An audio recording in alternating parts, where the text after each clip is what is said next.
What's up, guys? Mason the Brock Henderson here, and this is Supergirl, Season 3, Episodes 11 and 12, Fort Rozz and For Good. So, still a lot of problems going on. I will say, once again, there are parts of it that are good and interesting and stuff I want to see more of, and then there are just some things that I'm just like, why are we spending time on this? So, Fort Rozz is the first of these two episodes. We see that Supergirl realizes she needs to go track down some priestess who apparently has information that will help her identify what she's up against. You know, who is Rain? What information does she have that might help her? So she decides, okay, I'm going to go to Fort Rozz and find her. But then they realize, oh, the Fort Rozz is next to a blue sun, which means men are not allowed because screw men, they're the worst. Go women, women power, rocks, woo, yeah. It's not subtle at all. So she decides to go with Imra, and she also needs, more help. So she goes and gets Livewire, and also gets, I don't know, the Fear Girl, the one that can psychologically give you fear. She gets them to help out, and so those are the four heading to this random place where men aren't allowed because screw them. And then on top of that, we also see Alex is having to take care of Ruby. And things happen that I will discuss in just a second, very quickly, because I want to just move on from it. And then also we see Sam is called in to work. That's why Alex is looking after Ruby. And she ends up getting a call as Rain to go deal with Supergirl, because whoever this random hologram lady is like, she's going to talk to the priestess and find out about your other, world killers, whoever they are. And so that's pretty much what happens there. So, yeah, that's pretty much the entirety of the episode, what goes on. Let's just talk about it. Getting right into the stuff that sucks. Ruby and Alex. I mean, that whole story just feels pointless from the get-go. It feels like they just want to have these two connect some more, and I don't know why. So many things happen that it made me smack my head, and I have a headache because of it. So first of all, Alex gets a text from Maggie, and she realizes, oh, maybe I'm not over her yet. And I'm just like, I swear if you bring her back, show, I am done. I will be done if you bring Maggie back. I will not watch it anymore, because that relationship was the worst thing ever. And of course, Ruby's just like, oh, well, I know how you feel. I mean, there's this one girl who's making fun of me, so I can relate to you, losing your fiance. Fits together so well. So Alex decides, I'm going to do the right thing, and I'm going to go talk to this girl as an FBI agent and tell her that harassment messages could get her sent to juvie. And I'm just, yeah, this is a great use of our time. Alex threatening a little girl with juvie because she's sending harassment messages. Don't get me wrong, bullying's awful. I get it. I was subjected to bullying as well in high school, but in a superhero show where Supergirl is off in some distant place and she's finding information about world killers and trying to solve this mystery of who are these people that are going to try to destroy the world. Do we really need to have an anti-bullying message where a bully gets the crap scared out of her because Alex pretends to be an FBI agent? Do we really need that in a show? No. Even as a joke, it's not funny. And most of the jokes right now are coming from Win and Brainy, so you don't need to have this forced agenda. I don't even know if it's an agenda or if it's just a joke. I truly don't understand what the point of this whole story was. It feels weird. It feels like they just sort of put these two together for this episode to have, fun? That's the best thing I can think of to call it.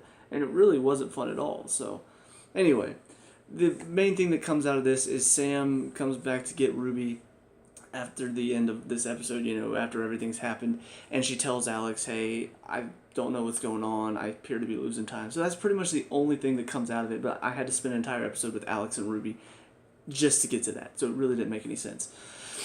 On to Sam's side of the story. We do see she goes to this Fort Rozz place to track down the priestess and make sure she doesn't give any information to Supergirl. She gets there just a little bit too late, though, because the priestess has already gone on a little monologue explaining everything Supergirl needs to know. Like, hello, you're giving all of this information to the one person that can possibly stop this plan that you've put into place. But of course, Rain gets there and she's like, "Good, take me away from this place." And I'm just like, "She's gonna kill you." She's like, "See, Supergirl, your time is," and then dies. I'm just like, "Oh, I'm shocked. I didn't see that coming from a mile away." And then after that, Rain has a little bit of a fight with the Supergirl, Livewire, and whoever the Fear Girl, whatever her name is. She fights Livewire and Supergirl at first, and then goes to laser Supergirl, and then Livewire jumps in the way, and that ends up killing her. And then Fear Girl steps in right after Livewire gets lasered. She's had her psychic dampener taken off, and she puts fear into Rain. And this is something that I actually did find interesting, because ultimately, of course, Rain experiences what Supergirl did, the fear, but the fear was Ruby getting taken away from her. And of course, she starts crying, and she's just like, "Where am I?" And she looks like she is Sam for that moment, but then all of a sudden becomes Rain again and leaves. So I'm kind of curious. We see Rain talking about how the human side of her is stronger than she thought. So clearly there's a battle for control inside of this body between Rain and Sam. And this, the fear being put in her, was that fear put into both of them? Was it just put into Sam? Was it just put into Rain?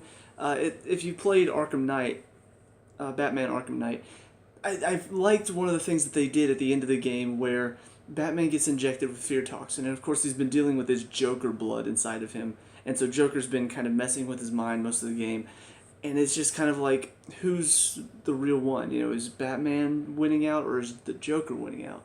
And so when the fear toxin gets put into him, it's kind of like Joker sort of wins for a second, but then more fear toxin gets put in, and now Joker's fears started popping in. And I'm just like, that's really cool how they did that, and that ends up being what stops the Joker in the end. And so I kind of have the same question here. Is the fear of losing Ruby, is that just Sam's fear, or is it also Rain's fear? Like, does Rain have a connection to Ruby as well, just because it's her daughter? I'm kind of curious. I'm kind of curious to see how this is working. Is obviously Ruby being the daughter of whatever Rain is, whether she's like some sort of hybrid, whether she's, I don't know what she is yet. But I feel like Ruby does have some connection to Rain, and probably has something about her as well, considering she was born from this hybrid Rain. So I don't know, that is something interesting that I'm looking forward to seeing how they're going to explain it. I hope they do it well. I hope they don't just screw it up and say, "Oh no, it doesn't mean anything. It was just Sam. She was just feeling fear of losing Ruby, and that brought her back out again." That's not interesting at all. It's just like, oh, Sam wins the day. But anyway, on to the majority of the episode, which is the four of them, Imra, Supergirl, Livewire, and Fear Girl. They all are going to this Fort Rozz. It starts getting pulled into the blue sun, and so it's kind of a split up where Supergirl and Livewire go into the ship. Imra and Fear Girl stay back on the ship that was brought in and try to fix it to keep it from crashing into the sun. Fear Girl has this thing where she got hit in the head and lost control of her powers for a second and projected fear onto Imra. I'd be curious to see what she saw. We never did see that, so I don't know if they're keeping that in mystery for a reason, or if it's just something that happened and then Imra got over it because she's just awesome, and then we're just moving on. But yeah, I'm another thing I'm curious to see about. And so that's why they end up splitting up. Supergirl and Livewire have this little battle with some people, and then Livewire takes them out of the ship, and then comes back into the ship, even though she was just in space. Supergirl can't survive in space. We saw that at the end of season 1. Livewire can. Or is this just some inconsistent power crap that the writers are just, we need Livewire to win this, so how she can... I know, let's have her zap them out of the ship with her and then just zap herself back into the ship. 'Cause it doesn't make sense. Okay, anyway. But yeah, so that's how Livewire and Supergirl managed to win the day against those, whatever they were. They were like some sort of fog ghosts. And that's how Supergirl ends up in front of the Priestess. And so Livewire does have that fight with Rain, and you can kind of see the side of her that's like, that is good, winning out. And that is something that, I don't know, I didn't really care for it. I think they did okay with it. It just wasn't interesting to me. That's the only thing about Livewire. It's just I understand what they were doing with it, and they didn't do a poor job. I didn't care as much. But they were trying to do this whole like redemption story where, Livewire and Supergirl have had that sort of, not necessarily friendship, but frenemies is the best term I can think of. I don't know what to call it, but it's that mutual respect for each other that they've had for a while. So this is kind of how it all comes to an end. Livewire saves her life, but sacrifices herself. It's typical. I've seen it done before, but they did it okay. I just didn't really impact me. And so that's pretty much all for that episode. Then we get to episode, I forget now, episode 12, For Good. And the writers just said, pause. Let's move on to something completely unrelated for one episode. Not to say it wasn't good, but there's just, I don't know, it didn't fit with the rest of the season so far.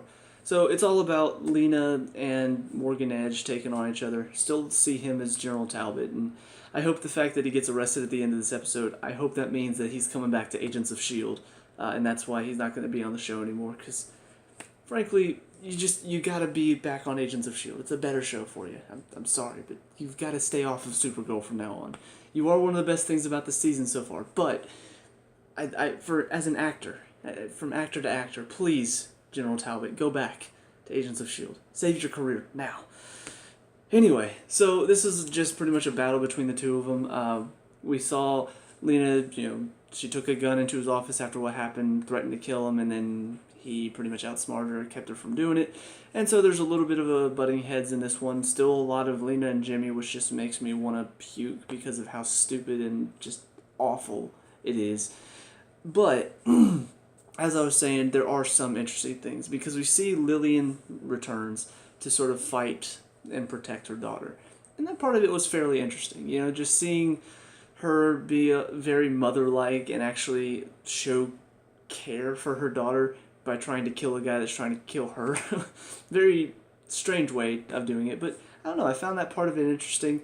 They did a very good job of showing that relationship. It's kind of a mystery until about halfway through because somebody hacks into Morgan Edge's car, nearly drives him off a bay and then blows it up. But he manages to escape, and then somebody poisons Lena. He never really said it was him. He said Jimmy went to him as guardian and threatened him and said, poisoning, that's low for you. He's like, it wasn't me. He's like, no, it was totally you. It has your fingerprints all over it. He never denied or admitted it, though. I don't know if that's just because that's what his character is and he never admits anything even when he does it. But I don't know. I feel like maybe there was something else going on there. Maybe not. Maybe I'm just overthinking it and it's not as complicated as I think, but I don't know. So, of course, it's kind of a back and forth, but then Lena realizes that somebody stole some of her technology, the dissolving bullet, to kill the guy that tried to poison her to keep him from talking. And so that's when she realizes, oh, maybe my mom had something to do with it. So she tracks her down, and they have a little talk. She realizes that she can not only outsmart her mother by keeping her from killing anybody, but she can also use this to outsmart Morgan Edge and get him to confess by pretty much threatening him by saying, hey, I can save you, but if you don't confess, I won't save you from my mom. She's just going to kill you. And so that's pretty much what this episode boils down to, is she tries to save him, but then her mom steps in anyway, trying to kill him. Puts on the Lex suit, or the Lexo suit, I think it was called. A really funny scene, which Brainy and Wynn had some funny scenes in the last episode. This one, though, another really good Wynn line, because she puts it on, it's like, hey, it's the Lexo suit. That's really awesome. I mean, it's gonna be awesome whenever Supergirl stops it.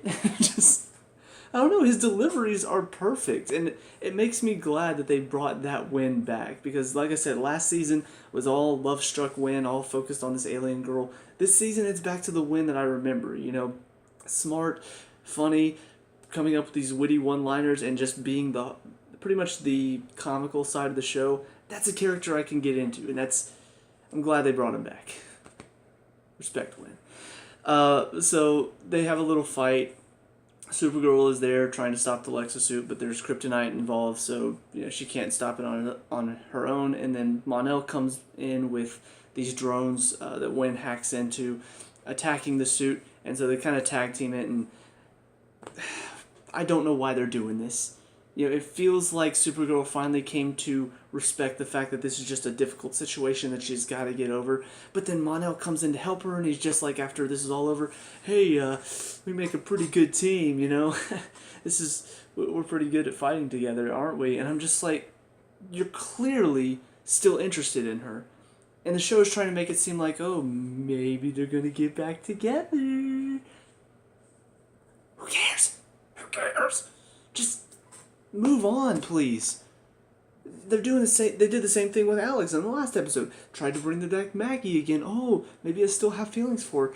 They're doing it here with Mon-El too. Just move on. When a relationship doesn't work, get away from it. Oh my God.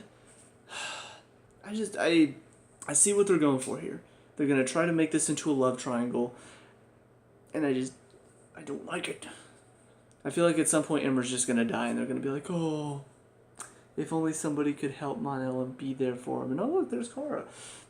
Anyway, so we also see Jimmy steps in as Guardian and knocks Morgan Edge down, which manages to save the tape that she's going to use, Lena, to get him arrested. I find it kind of weird that he didn't just like chunk it into the water or something. Like he picked it up and started running with it. I'm just like, dude, you just got to destroy it. What are you doing? Put it under your foot and stomp it.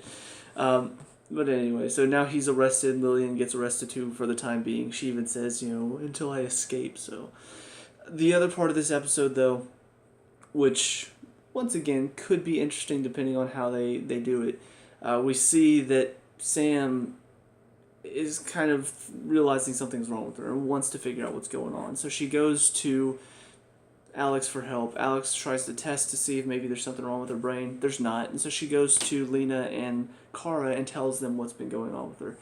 Finally. It's one of those things where some of the characters in the show, a lot of them, if not all of them, have this moment where they should just tell somebody. They're hiding things, they're keeping things to themselves because they think they're protecting other people, when in reality, all it's doing is just lying to other people.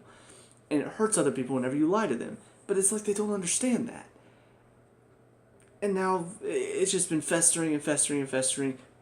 Finally, she releases all of it, and it feels so refreshing to finally have somebody just step up and say, you know what, now's the time to stop lying, now's the time to stop hiding this stuff from my friends, I'll just tell them. It just feels so refreshing when it finally happens. I just hate we had to go through so much of this bullcrap before she finally did it. But of course, they're trying to figure out what's going on too. Alex says, can't find anything wrong. And of course, her reaction is, well, then what is wrong with me? And so they're going to try to figure out what's going on. They also find some more information about, the other world killers. Kara had some sort of dream. I hope this gets explained. I feel like this is something they're just going to throw onto, oh, she had a vision, and that's just, ooh, she's Kryptonian, that's how it works. I hope not. I hope they actually have some sort of reason for it. But, yeah, so Wynn finds some people who apparently have survived, like, car crashes, which we saw the black girl at the end of last episode. She ends up getting crushed by a car and then opens her eyes and pushes the car off of her. And so clearly she's another one of them. And so they find the pictures of all these people who apparently have survived things they should never survive. And Kara saw her in her dream, as well as some sort of shadowy figure in the background. She's like, that's her. I saw her, I know. She doesn't say I saw her, she just says, I just know. I'm kind of curious to see who that third shadowy figure is, because I feel like it might be somebody that we know. Just because, I don't know, I feel like they wouldn't just keep that person mystery for no reason. They might just be like, oh, some random person, we just didn't want you to see who they look like yet. Maybe, maybe not. I'm going to hate it, though, if it turns out to be Imra. Because, first of all, that means you just picked an all-girl cast of villains because you want to be like, ooh, girl-powered again, woo, even the villains are girls. We're so forward-thinking here. I mean, last season the main villain was a girl. First season, it wasn't by the end of it, but we started off with a girl villain, and that's what's important here, is just getting girls that have power to be our heroes and our villains, and that's the importance of this show, is making sure people know girls rock and men are suck. My grammar there was awful. It doesn't matter.